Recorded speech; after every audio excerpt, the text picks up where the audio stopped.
Welcome to Attuned for Wholeness with me, Lisa Pinney.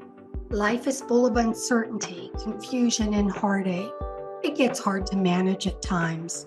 This show will combine your lived experience with self-awareness and prayer to help you navigate through those tough times. You know, those ones that keep you from living in a place of true harmony, fully attuned to your body, your soul, and your spirit. Attunement is a spiritual practice of getting emotionally honest and connecting with God so we can recover from daily life and our souls can go back to a place of rest. Together, we'll move away from the unhealthy ways of coping that temporarily alleviate the pressure, but ultimately leave us feeling more disconnected from our true selves. Attuned for Wholeness with me, Lisa Pinney, starts now. Hey everyone, today I'm back with my good friend Lori. And we're going to talk about the ways we mask as Christians and believers. But before we get started on that, I'd like to remind you that Get Attuned is an app that you're going to absolutely love. It lets you take control of your emotional health and puts it in the palm of your hand so that you can do it on a lunch break or in the privacy of your home. So welcome back, Lori. Today we're talking about the ways we mask as female believers. I'm going to start off by saying it was always an issue for me when people said, do not fear. And then I would be afraid. Let's use this one specifically. I'd be like a mess when my mom was coming to town, but I'd be afraid. So people would say, how was your visit with your mom? I'd say, it was fine. And it wasn't. Or she'd be coming and they would say, oh, I bet you're really looking forward to seeing your mom. And I go, uh-huh. If you I only love my mom, but when she got a little bit older, things were difficult for her. And it was difficult to hear. And she had a way of, every time she felt threatened, she would project it outward on someone else. I very often was that person. I never quite figured it out because my sister was the beloved child.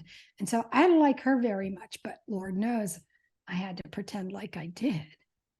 Yeah. I hope she's not listening to this. Well, so masking for me was always centered around not being able to be honest. Right. So, and then I found myself feeling like a phony because I wasn't honest. Yes. And being emotionally honest is like a core thing for me. So inside I'd be like, this ain't working and I don't know what to do. And I stayed that way for a lot of years. Yeah. Maybe I was worried about my son. Maybe he was cutting up and I couldn't talk to anybody about it because, you're a good mom. I don't need placated. I need you to listen. Yeah. And so if I knew that I was going to get that kind of an answer, I would just tell you, oh, he's doing well. And we do that stuff. Some things are not for everyone. And if you ain't safe, I'm not telling you anything. And that is such a key phrase right there. Safe person or a safe place. I grew up heathen. So I didn't wear masks because I wasn't in the Christian church, obviously. But I would not be honest with my feelings because I didn't know. I would say, if I'm going to be honest, I'm going to be rejected, or so I would just play small and just be silent and be very shy. Then what I found, though, as an adult, when I became a Christian, I found that they all want to welcome you in. When I say they, I'm talking general terms here. Yeah. But people want to welcome you in. Oh, you're a sinner. Come on in. Be part of us. And then as soon as you're there, you got to get cleaned up. You got to get your act together, and you got to look the part and play the part and be the part. And so I found that and transformation doesn't happen like that. no, it's All not an we've outward. done was force people into a mold Yes. instead of letting them transform by the grace of God. Right. And it was like, you've got to behavior modify now to do it. And that's not transformation. So it was not a safe place to be vulnerable. And so we came in, my husband and I, because we got married, and then we weren't believers until after we got married. So within the first year, we became Christians and gave our lives to Jesus. And we didn't know how to navigate that because we had a lot of issues. And there was never that safe environment to say, here's where we're at, here's where we're struggling. Or we would tell a few people, and then we would give it a formula, or you've got to do this, or you've got to do that. And it was never it never felt safe to be vulnerable, because then it would get used against us, or then it was like we were on a time clock. Mm-hmm. Mm-hmm. Have you worked through these issues yet? Are you better now? Yeah, because they didn't know what to do. So they said what they knew to say. Exactly. And it keeps getting perpetuated in conversations from church to church. But there's a better way. Yeah. And we moved a lot. So we would change churches because we changed states and cities. And so it was like, it was not just one church. It was, the same situation over and over and over again. Or we found that even the pastor or pastors were dealing with their own stuff, wearing their own masks. And so they were trying to project a lot of their stuff onto us. And so there was just such this unhealthy environment for so many different situations that caused us just to shut down and just say, we can't be honest. Think about women who are in the church in a really unhealthy relationship. Maybe their man is emotionally abusive. Maybe he believes in hyper headship. I'm not about that. Right. Saying. And so where does she go to talk openly? Right. Maybe she's actually in an unsafe situation. Yes. And I've walked through. Sorry, go ahead. And they get told, pray more, love him more, give him more sex. You have to submit. All of that stuff makes you go, okay, I'll ignore all my own internal warning signs, and I'll put up the mask, and I'll be the dutiful wife, even though I'm dying on the inside, and in some cases dying outwardly. Yeah. I've been mentoring women for over 15 years, and it was interesting. I found that, especially in this one city, I lived in Grand Rapids, Michigan, and I lived there 2 different times. And so there was this pattern that I had a lot of different friends that had narcissistic husbands. And I don't have a narcissistic husband, so it was really different for me. But I found that when they tried to get help with the church specifically, they were told, you need to submit to your husband. He's the head. You need to forgive. Oh, you haven't really forgiven. Oh, you need to keep forgiving. And then there was such this a spiritual abuse happening, because then the husband would use all these scriptures. And because she was not taught how to rightly divide the word of truth, to understand, no, you submit unto the Lord. And if your husband is being abusive, that is not unto the Lord. Well, that's what I say when people say, the Lord hates divorce. And I'm like, but doesn't he hate abuse too? 100%.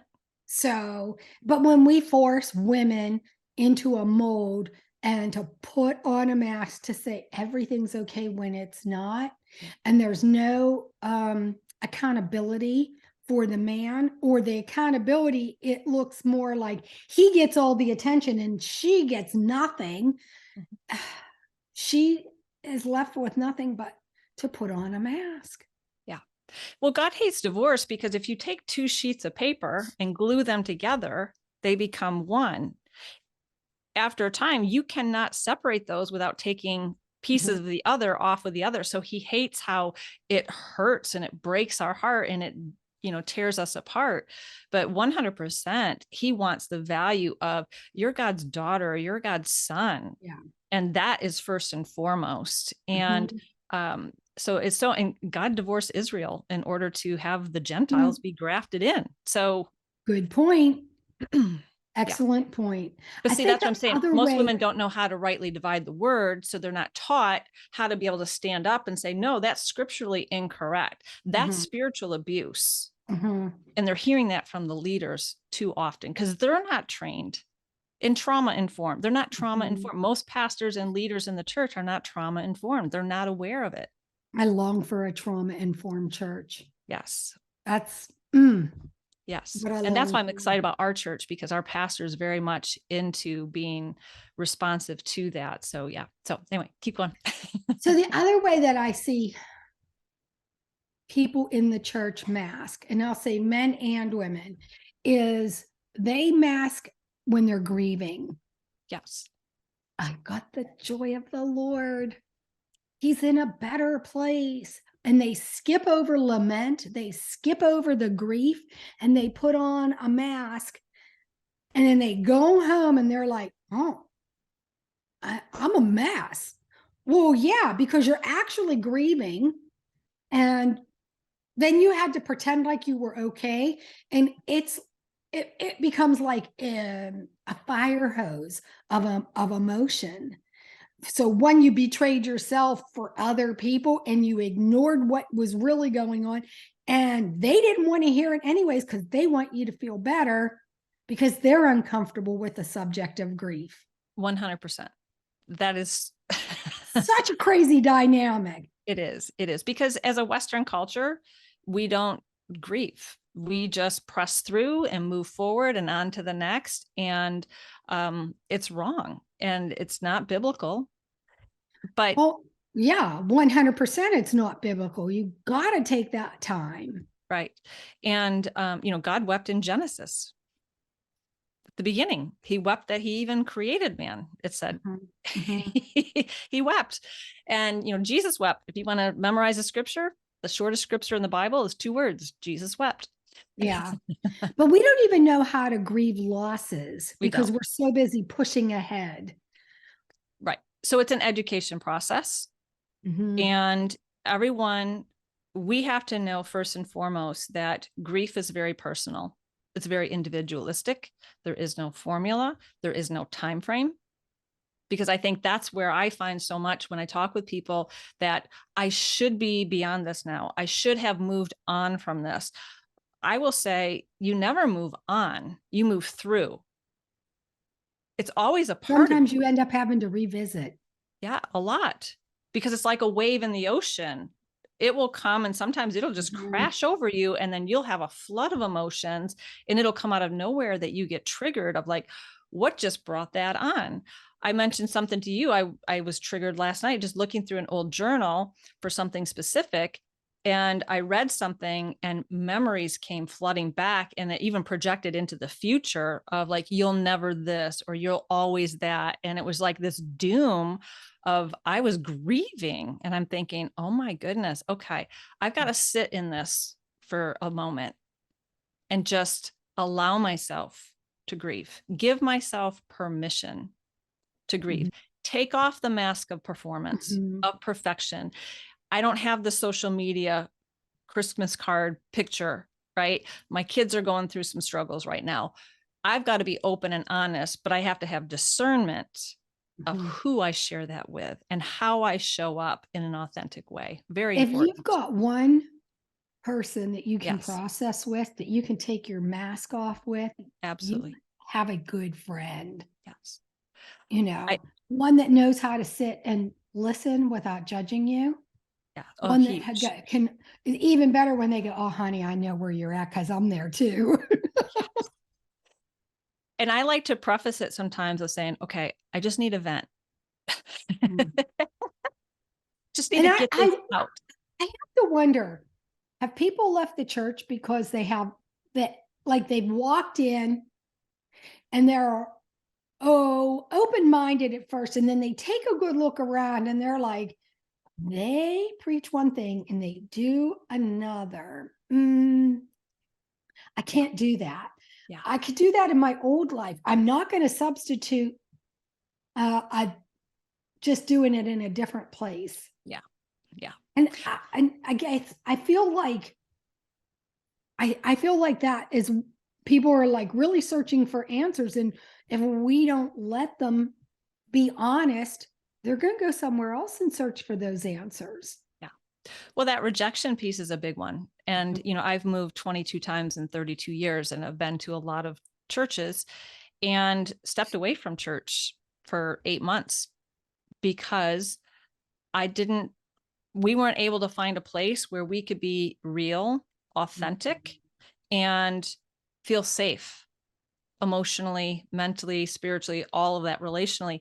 And what happens is when we get hurt, especially with church hurt, we have that rejection or we have the message of you're not enough. Mm.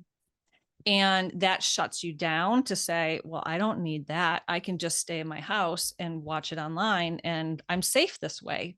I can control what I listen to and what I don't listen to. I don't have to interact with other people and rub up against, or I don't have to say when someone says, how are you doing? Fine. As soon as someone says they're fine to me, I'm like, girl, we need to talk. I go, really? You want to sit down? Yeah. Fine is the opposite. So then, we're really good at talking about the world. I'm not.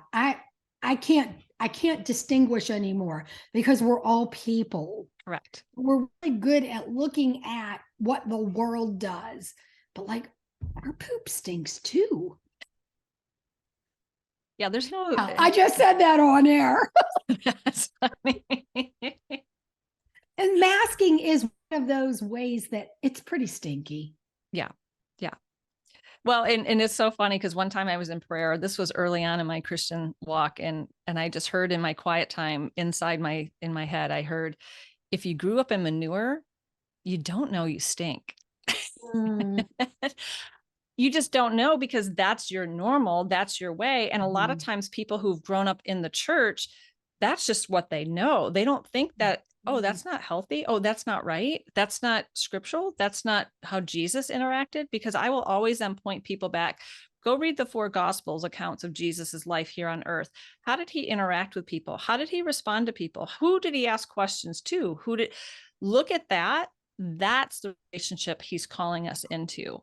Not this religious and duties and behavior modification. So look what he did with the woman at the well. Yeah. He asked her questions that allowed her to be honest. Yes. And she could take off the stiff upper lip of all the days that she had to go into town, to the well, look to fill her water when nobody else was around. Do you realize what it must have been like for her to have to psych herself up every day to go get water at that well, knowing that even if she thought she was timing it right, there still might be a scraggler who would look at her and go and scoff at her. Yeah. And here's Jesus going, tell me about your husband. He asked questions because there's always a story. Yeah. There's always a reason. We most often have positive intentions for the things we do. Yeah. So even when we're masking, the intention is to self-protect. Yeah. But here's another thing that masking involves: placating and people pleasing. Yeah. I was never a good people pleaser. It never felt right to me. If it was, even as a little girl, it didn't feel right to me. So the little girls are playing with Barbies and I was like, this is stupid. I don't want to play Barbies. So funny. I was so the opposite. I was so a pleaser. Fear man, totally. Yeah. And so, okay, be a woman who won't people please, and you're in the church and you have a call on your life. And guess what happens? They're going to smash that because you look aggressive. You look anything other than meek. And I don't do the church woman look very well. Right. What you see is what you get. And if you don't like what you see, keep it moving. I once had a woman pastor invite me to coffee and have lunch or have coffee with her. And she's like, Lori, share your heart with me. which that's a whole nother story of multiple times that would happen, and from other women pastors. So I shared my heart, and she just looked at me and she's like, I've got to watch people like you because you go rogue. You ask too many probing questions and you rock the boat. And I'm like, okay. I'm pretty sure Jesus rocked the boat. I'm like, yeah. So it's it's just, I mean, I was at a place where it rocked me for a very long time because I thought, what did I do wrong? And it goes right to, here's the thing. The enemy always uses people or thought to attack your identity. Mm-hmm. Who do you think you are? Mm-hmm. Did God really say this? Mm-hmm. Is this really true? Oh, you need to prove something. You need to do something to prove. Would have been pretty cool if you could have said to that woman, "Get thee behind me, Satan." I know I wanted to, but you're in that shock of when it's happening right? in that moment, because I was a people pleaser and I would be going like, I've got to submit to authority, right? Like all the religious, spiritual stuff that starts going in here of, what do I even do? And you become numb because you don't know how to navigate that. And then you walk. And so, yeah, that was an interesting conversation. Well, it wasn't really a conversation. It was just like, what do you do with that? Oh, let's talk about the masks that we put on that are actually religious masks. Okay. So how about this? Well, of course, I have to submit to my husband. And I always go, why? He ain't God. He might be wrong. You might have to have a conversation, and other ones that are like just very much denominational beliefs. I liken it all to modern day Pharisees because we're hurting people. Mm-hmm. And those people put on a mask and walk right out the door and take that mask off and go, nah, I'm not doing that one. Yeah.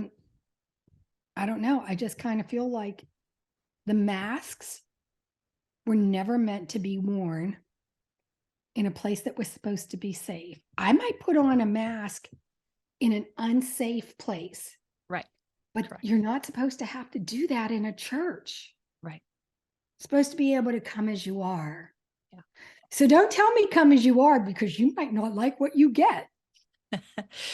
But it's like what you said, people don't know what to do with it because they've not been trained or skilled in how to walk alongside someone without giving them a formula or a time frame of get your act together and move forward and be a Christian. Yeah. Yeah. Yeah. So, okay, we have 1 minute left. Lori, tell everybody how they can get in touch with you on social media. On social media, on Instagram and Facebook, I'm at Lori K. Snyder, but it's K-A-Y, Lori, Lori, Snyder. And then I also have a website, loriksnyder.com, and then Created to Thrive podcast. All right. And that's a pretty good podcast. I recommend everybody take a listen to it. She does a lot of thought-provoking things. So if you have some time, you can find her at Created to Thrive. Take a listen, and you might find that you learned something new. And I hope you've learned something new today. One last thing, I'm going to tell you about Get Attuned, the app that's available in Google Play and the iOS or App Store. If when this airs, it might already be out, but it lets you take control of your emotional health instead of having to wait for a therapy appointment or choose between therapy and prayer. Let you take control for yourself, and therefore you can manage all the daily stresses before it gets to be too much. And then if you want, you can connect to God. That's always an option within this Get Attuned app because it's a spiritual practice. And so that's all I'm going to say, and we're out. See you next time. Thanks for tuning in to Attuned for Wholeness. I hope you got the tune-up you needed today. Keep tuning in on the first and third Wednesday of every month at 4:30 Eastern Standard Time and 3:30 Central Time on ttm.com for more conversations around caring for our emotional health and spiritual well-being.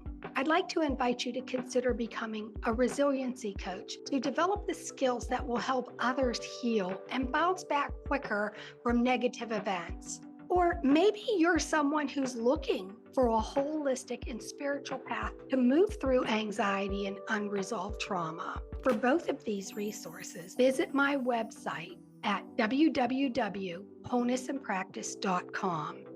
And thank you for listening to Attuned for Wholeness on Transformation Talk Radio.